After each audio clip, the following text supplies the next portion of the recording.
Welcome to pebbles. नमस्कार, स्वागत है आप सभी का हमारी सीरीज में, जहां हम बात करते हैं ऐसी बहुत सारी छोटी छोटी चीज़ों की जो आपकी लाइफ को बड़े से बड़ा इम्पैक्ट क्रिएट करती हैं, और सिर्फ आपके ही नहीं, आपके बच्चों के भी, आपके आसपास वाले रहने वाले लोगों की भी। तो इन वीडियोस को अपने जान पहचान के लोगों के साथ शेयर करना बिल्कुल मत भूलिए, क्योंकि ये इंफॉर्मेटिव वीडियोस हैं जो आपकी ज़िंदगी बदल सकते हैं। आज हम बात करेंगे चाइना के वास्तुशास्त्र की। वास्तु जो है वो एस्ट्रोलॉजी का जो भी स्टडी करते हैं, जो लोग भी स्टडी करते हैं, उनका जो स्टडी होता है उसका बहुत इम्पॉर्टेंट पार्ट है। वास्तु के बारे में ये कहा जाता है कि अगर आप कोई ऐसे व्यक्ति हैं जिसका planetary combination at a particular specific time, suppose आप कुछ 24-25 साल के हैं, आपको आपके ज्योतिष ने बताया है कि ये टाइम पीरियड आपके लिए बहुत अच्छा है, बहुत सारी उपलब्धियां होंगी, बहुत अचीवमेंट्स होंगे, बहुत सक्सेस आएगा, लेकिन ऐसा हो नहीं रहा है। उन्होंने तो बताया था ऐसा होगा, लेकिन ऐसा बिल्कुल भी नहीं हो रहा है। तो इसका ज़रूरी नहीं कि मतलब ये है कि उन्होंने गलत बताया। इसका मतलब ये भी हो सकता है कि आप जिस घर में रह रहे हैं उसका वास्तु ठीक नहीं है। तो वास्तु के बारे में ये कहा जाता है कि अच्छे से अच्छे जो प्लानिटरी कॉम्बिनेशंस आपको रिजल्ट दे रहे हैं, उसका जो अच्छा फल होता है वो आपको भोगने ही नहीं देता है। वास्तु आपके अच्छे से अच्छे प्लैनेट्स को भी वीक कर देता है, इन द सेंस कि प्लैनेट्स वीक नहीं होते, लेकिन जो वो आपको अच्छा रिजल्ट दे रहे होते हैं वो आप ले ही नहीं पाते। इसलिए अच्छे वास्तु का होना बहुत ज़रूरी है। हम अपने वीडियोस में बहुत ही डिटेल में आपको वास्तु की हर छोटी छोटी बात बताएंगे, क्योंकि जो वास्तु का ज्ञान है बहुत डीप है और इसको बहुत ध्यान से समझना चाहिए। इसमें थोड़ी सी भी अगर गलती हो गई तो आप कुछ सही करने के बजाय कहीं कुछ गलत ना कर दे। तो आज हम कुछ हल्के फुल्के टॉपिक से स्टार्ट करते हैं। हम फेंग शुई की बात करते हैं। फेंग शुई जो है वो दो वर्ड से मिलकर बना है, यानी कि वायु और जल। वायु और जल से मिलाकर चाइना का वास्तुशास्त्र बना है, जो बहुत इफ़ेक्टिव रहता है। बहुत लोगों ने ट्राई किया है, बहुत लोगों को रिजल्ट भी देखने को मिलता है। तो आप भी इसको ट्राई करके देखिए। आज कुछ थोड़ी बहुत टिप्स मैं आपको फेंग शुई के वास्तु के बारे में बताऊंगी, फेंग शुई के बारे में बताऊंगी, एक इंट्रोडक्शन दूंगी और आप इनको ट्राई करके देखिए। अगर आपको असर हो रहा है, अगर आपको लग रहा है कि ये आपको कुछ इम्पैक्ट दिखा रहा है, एकदम से इम्पैक्ट नहीं दिखेगा, कुछ थोड़े टाइम बाद, कुछ हफ्तों बाद, कुछ महीनों बाद ही दिखने लगेगा। कुछ भी चीज़ ओवरनाइट आपको रिजल्ट नहीं देगी, ठीक है।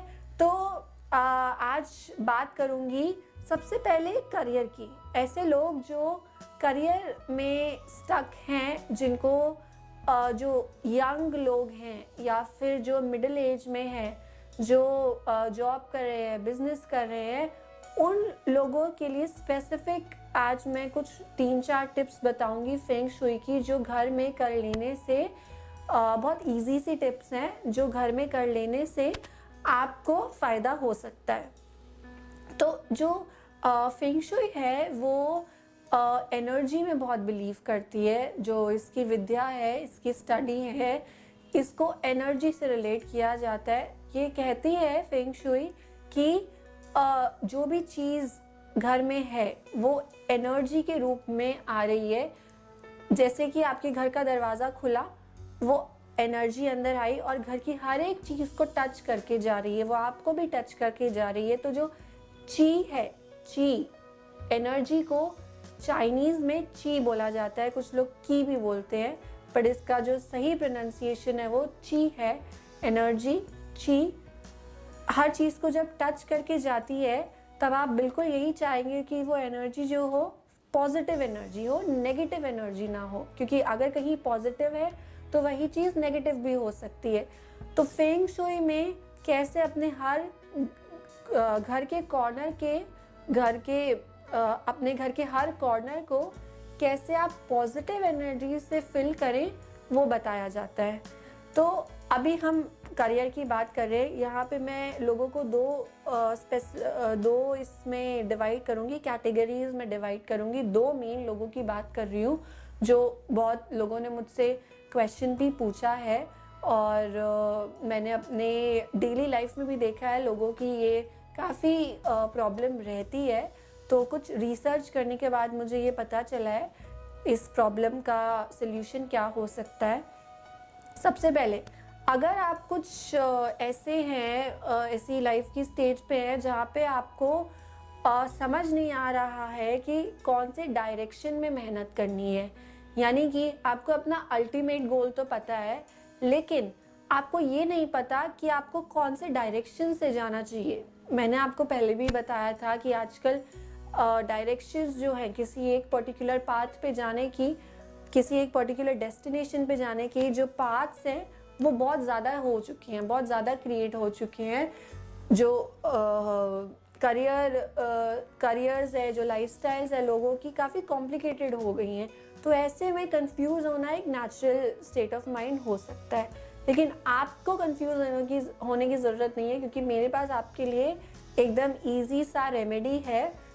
अगर आपको लग रहा है कि आपको स्टेट ऑफ माइंड कंफ्यूज हो रहा है, आप करियर्स चूज़ नहीं कर पा रहे हैं, आपको ये भी अच्छा लगता है, बी भी अच्छा लगता है, सी भी अच्छा लगता है, डी भी अच्छा लगता है, लेकिन करियर किस में बनाएं ये नहीं समझ में आ रहा, तो अपने घर की नॉर्थ डायरेक्शन को सही कीजिए, उसको रेक्टिफाई कीजिए। नॉर्थ डायरेक्शन में आप जब वाटर का कुछ एलिमेंट डाल देंगे, क्योंकि नॉर्थ डायरेक्शन जो होती है वो वाटर की एलिमेंट होती है, तो अगर आपके घर में नॉर्थ में कुछ भी हो, बेडरूम हो, किचन हो, लिविंग रूम हो, आप सब कुछ तो ऑल्टर करना पॉसिबल नहीं है, जो भी चीज़ है वहाँ पे कुछ ना कुछ वाटर का एलिमेंट डाल दीजिए, तो आपका जो नॉर्थ का एरिया है वो रेक्टिफाई हो जाएगा। आप उसमें कुछ फाउंटेन रख सकते हैं, आप वहाँ पे अगर पानी का जग भी रख देंगे, सिर्फ एक पानी का जग भी रख देंगे और उसमें से पानी पिएंगे हर रोज़, तो वो भी वहाँ पे एक वाटर का एलिमेंट क्रिएट कर देगा और वो आपको रिजल्ट देगा। ठीक है, यहाँ आपने नॉर्थ की डायरेक्शन को रेक्टिफाई कर दिया वाटर से और उसको अपने बेनिफिट के लिए, अपने कंफ्यूज स्टेट ऑफ माइंड को हटाने के लिए, करियर में क्लैरिटी लाने के लिए यूज़ कर दिया। अब आपके पास वही अपॉर्चुनिटीज़ आएंगी जो आपके लिए अच्छी होंगी। ठीक है, अब बात करते हैं दूसरे कैटेगरी के लोगों की। ये वो कैटेगरी के लोग हैं जिनके पास अपॉर्चुनिटीज़ तो आती हैं लेकिन वो अपॉर्चुनिटीज़ आके चली जाती हैं, उन तक पहुंच नहीं पाती है। कई बार ऐसा होता है लाइफ में कि अपॉर्चुनिटी आई है, हमने देखी भी है, हमने उसके लिए अप्लाई किया भी है, लेकिन हमारा सिलेक्शन नहीं हुआ। आपकी परफॉर्मेंस में भी कोई गड़बड़ नहीं है, पर कुछ रीजंस की वजह से आपका सिलेक्शन नहीं हुआ। तो ऐसे में आपको अपने घर की साउथ डायरेक्शन को रेक्टिफाई करने की ज़रूरत है। साउथ डायरेक्शन को कैसे रेक्टिफाई करेंगे? जो साउथ का एरिया होता है वो फायर का एरिया होता है। इसका मतलब ये नहीं कि आप वहाँ पे फायर जलाने लग जाएं, क्योंकि वो हार्मफुल होगा घर के लिए। तो एकदम से फायर जलाने की ज़रूरत नहीं है। हाँ, मैं ये ज़रूर रेकमेंड करूँगी कि अगर ऐसा कुछ एरिया है जहाँ पे बच्चे नहीं जा सकते या आपके घर में बहुत ज़्यादा छोटे बच्चे नहीं हैं, तो वहाँ पे कुछ कैंडल्स हर रोज़ ज़रूर जला के रखिए, जिससे कि वहाँ पे फायर एलिमेंट हो जो साउथ का एरिया आपका स्ट्रॉन्ग करे, जो आपकी फेम को बढ़ाए। यानी कि ये वो भी एरिया है जहाँ पे आप अपने जॉब के लिए अप्लाई तो कर रहे हैं, लेकिन लोगों को पता कैसे चले कि आप मार्केट में हैं और अपने जॉब के लिए अप्लाई कर रहे हैं। वो भी आपका साउथ वाला एरिया रेक्टिफाई करके ही आप करेक्ट करेंगे।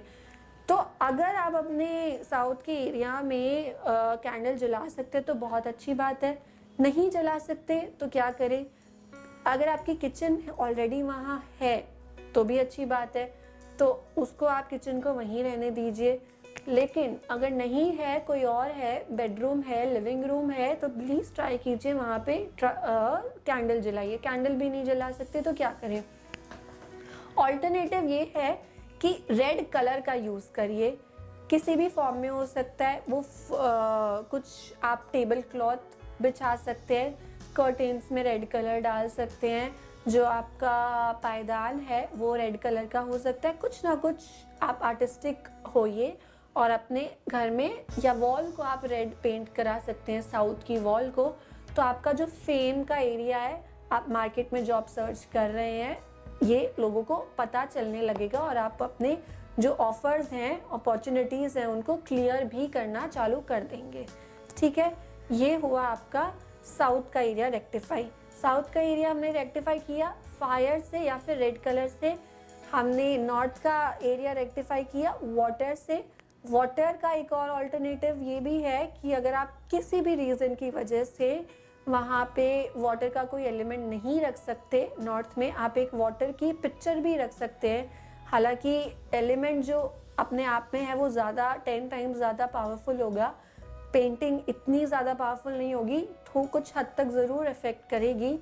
एलिमेंट हो तो ज़्यादा अच्छा है, नहीं हो सकती किसी कारण तो वो पेंटिंग भी ज़रूर आपको फ़ायदा देगी।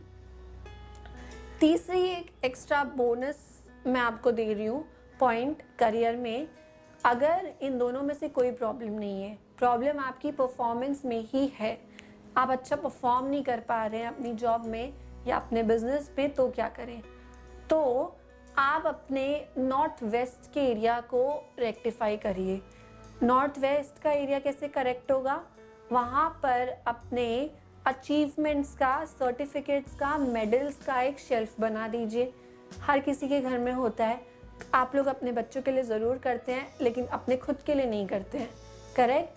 तो अगर आपको अपने परफॉर्मेंस में कुछ इश्यूज़ लग रहे हैं, अगर आपको लग रहा है कि आप में इतना ज़्यादा सेल्फ कॉन्फिडेंस नहीं है, आप उतनी स्ट्रेंथ से, एनर्जी से परफॉर्म नहीं कर पा रहे हैं, तो अपने नॉर्थ वेस्ट के एरिया में अपने अचीवमेंट्स का जो शेल्फ है वो बना दीजिए। शेल्फ का से मेरा मतलब ये है कि एक दो जो भी आपको कभी स्कूल में, कॉलेज में, कहीं पे भी कुछ मिला हो, अपनी अच्छी परफॉर्मेंस के लिए कुछ मिला हो, वो रख दीजिए नॉर्थ वेस्ट के एरिया में। आप देखेंगे आपके परफॉर्मेंस में ज़रूर अच्छा असर होगा। आप ज़रूर देखेंगे कि आपकी परफॉर्मेंस अच्छी हो रही है।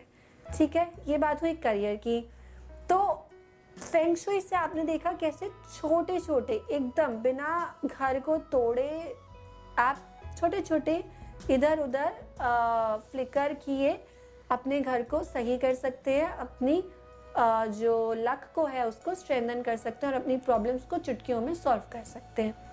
ठीक है, ये हमने बात की करियर की। आज फेंग शुई में ही मैं आपको बात करूंगी शू रैक की भी। एडेड एक मैं आपको इन्फॉर्मेशन दे रही हूँ शू रैक की। शू रैक हम हर किसी के घर में होता है, हर किसी के घर में शूज़ को स्टोर करने की ज़रूर एक जगह बनाई जाती है जहाँ पे सारे शूज़ को रखा जाता है, बहुत इंपॉर्टेंट पार्ट है। ठीक है, इसको लेकिन रखने का भी एक इम्पॉर्टेंट तरीका होता है, स्पेसिफाइड तरीका होता है, उसको वैसे ही रखना चाहिए, उसको किसी और तरीके से नहीं रखना चाहिए। तो शूज़ जो हैं वो आपके, सबसे पहला पॉइंट तो ये बना लीजिए अपने घर में रूल कि शूज़ जो है शू रैक के अंदर ही होने चाहिए, इधर उधर नहीं होने चाहिए। क्योंकि कभी कभी ऐसा होता है कि घर में शूज़ इतने ज़्यादा है, जॉगिंग शूज़ अलग है, स्लीपर्स अलग है, तो घर में पहनने की स्लीपर्स अलग से पड़ी रहती है। जॉगिंग शूज़ जो होते हैं हमें ईजिली एक्सेसिबल चाहिए होते हैं, तो उसको हम अपने बेडरूम में रख देते हैं। ऐसा कभी मत करिए, सारे शूज़ रैक में ही होने चाहिए क्योंकि वही उनकी जगह है। जितना ज़्यादा आपके शूज़ डिस्प्ले में होंगे घर में, उतना ज़्यादा आपके घर में ऑब्स्टिकल्स आएंगे, आपके जो करियर में है वो ऑब्स्टिकल्स आएंगे, बिजनेस में ऑब्स्टिकल्स आएंगे, क्योंकि शूज़ जो है नेगेटिव एनर्जी का डिस्प्ले है। ठीक है, शूज़ को हमेशा शूज़ रैक में रखा जाएगा। ये फर्स्ट पॉइंट क्लियर हुआ। सेकेंड पॉइंट, शू रैक होना कैसा चाहिए, उसका साइज़ कितना होना चाहिए। कुछ लोग जो बंगलोज में रहते हैं वो एक पूरा रूम ही शू को डेडिकेट कर देते हैं, उनके पास इतने शूज़ होते हैं, पूरा एक रूम ही शूज़ का बना देते हैं। ऐसा कभी मत करिए। शूज़ के लिए स्पेसिफाइड शूज़ रैक ही करने चाहिए। फेंग शुई में ये क्लियरली लिखा हुआ है कि शूज़ का जो स्थान है वो शू रैक है, ना कि एक पूरा कमरा। तो शूज़ को आप मल्टीपल बना सकते हैं, लेकिन उसमें भी एक लिमिटेशन है। शूज़ 5 जो है 5 रैक्स में ही होने चाहिए। ज़्यादा शूज़ के रैक्स आप मत बनाइए, इससे आप जो ची है एनर्जी के फ्लो को कंफ्यूज कर रहे हैं, एनर्जी का ऑब्स्ट्रक्शन बढ़ा रहे हैं। एनर्जी आपके घर में आ रही है, वो शूज़ से ब्लॉक हो रही है और फिर आ रही है, ठीक है।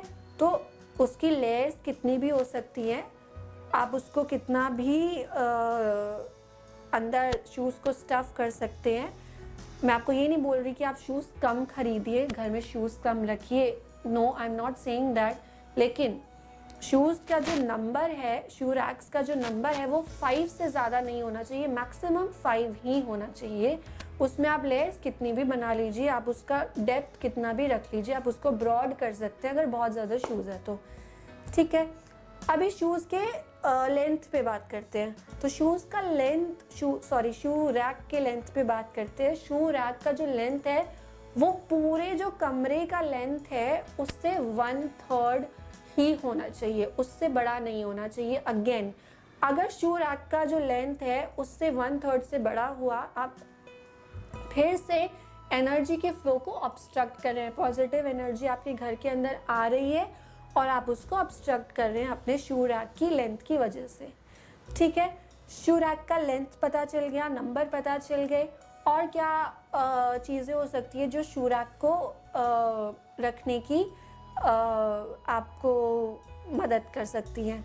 डायरेक्शन बहुत इम्पॉर्टेंट है, क्योंकि किसी भी वास्तुशास्त्र में, चाहे वो हमारी कंट्री का हो या वो चाहे वो फेंग शुई हो, डायरेक्शंस बहुत इंपॉर्टेंट है। आप अपने घर का फ्लोर प्लान ज़रूर लेके बैठिए अपने साथ, देखिए कौन सी डायरेक्शन में क्या पड़ रहा है और फिर देखिए कि कहाँ क्या करेक्ट करने की ज़रूरत है। तो जो बेस्ट डायरेक्शन है शू रैक के लिए वो है वेस्ट वाली डायरेक्शन। वेस्ट में ही शू रैक हो तो सबसे अच्छा है। उसको नॉर्थ वेस्ट में भी रख सकते हैं, उसको साउथ वेस्ट में भी रख सकते हैं। अब कब उसको नॉर्थ वेस्ट में रखना है और कब उसको साउथ वेस्ट में रखना है? नॉर्थ वेस्ट में तब रखना है जब आपके लाइफ में करियर रिलेटेड प्रॉब्लम्स आ रही हो, जब आपकी जो ग्रोथ है वो स्टैग्नेंट हो रही हो, तो आप उसको साउथ वेस्ट में रखेंगे। नॉर्थ वेस्ट में तब रखेंगे जब अपॉर्चुनिटीज़ की कमी हो, और जो साउथ वेस्ट में रखेंगे वो स्टैग्नेंट जब आपका करियर हो रहा हो तब रखेंगे। फिर से एक बार बताती हूँ, नॉर्थ वेस्ट तब जब अपॉर्चुनिटीज़ की कमी हो, साउथ वेस्ट तब जब स्टैग्नेंट हो गई हो ग्रोथ। एक टाइम तक आपको बहुत ग्रोथ मिली, आपने जल्दी जल्दी एक पोजीशन के बाद दूसरी पोजीशन के बाद तीसरी पोजीशन पे आप चढ़ते गए, लेकिन अभी आपको और चढ़ना है, वो बहुत सालों से स्टैग्नेंट हो गया है, तो आप अपने शू रैक को उठा के साउथ वेस्ट में रख दीजिए। लेकिन जब आप साउथ वेस्ट में रख रहे हैं, आप ये ध्यान रखिए कि जैसे ही आपको वो ग्रोथ मिलती है करियर में, आप उसको साउथ वेस्ट से हटा के वापस से वेस्ट में ही रख दीजिए। उसको ज़्यादा टाइम तक वहाँ नहीं रहने देना है, क्योंकि वो वापस से स्टैग्नेंट बना देगा, ठीक है। जब अपॉर्चुनिटीज़ की कमी हो नॉर्थ वेस्ट, जब आपको स्टैग्नेंट लग रहा हो ग्रोथ तब साउथ वेस्ट। तो ये बात हुई डायरेक्शंस की। शू रैक के बारे में और क्या जान सकते हैं? कुछ लोग पूछते हैं कि शू रैक को घर के अंदर रखें या बाहर रखें। ये काफ़ी वैलिड क्वेश्चन है, और इसका कोई एक बहुत पर्टिकुलर मेरे पास आंसर नहीं है, क्योंकि शू रैक अंदर भी हो सकता है, बाहर भी हो सकता है। सिर्फ और सिर्फ आपको ये ध्यान रखना है कि वो दरवाजे के बीच में ना आए, यानी कि वो ऐसे साइड में हो जिससे कि कोई आपके घर पर जब आए वो उसके रास्ते के बीच में ना आए।